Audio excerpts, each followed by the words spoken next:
So here we are at Lulu's little waterhole. She likes to swim. And I see they cleared the tree out from last year. Yeah, there used to be a tree here. Oh man, it's perfect.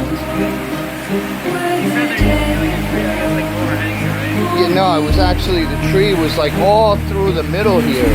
So it kind of messed up the whole sliding thing. Yeah.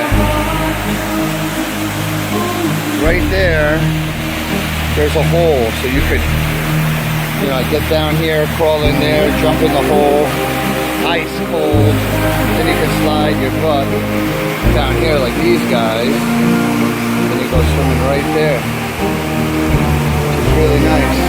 People used to jump off that rock onto there. A few people died, there's been some accidents here, but you just come here and enjoy the waterhole. It is really clear today, it really is. I want to see about getting Lulu in the water.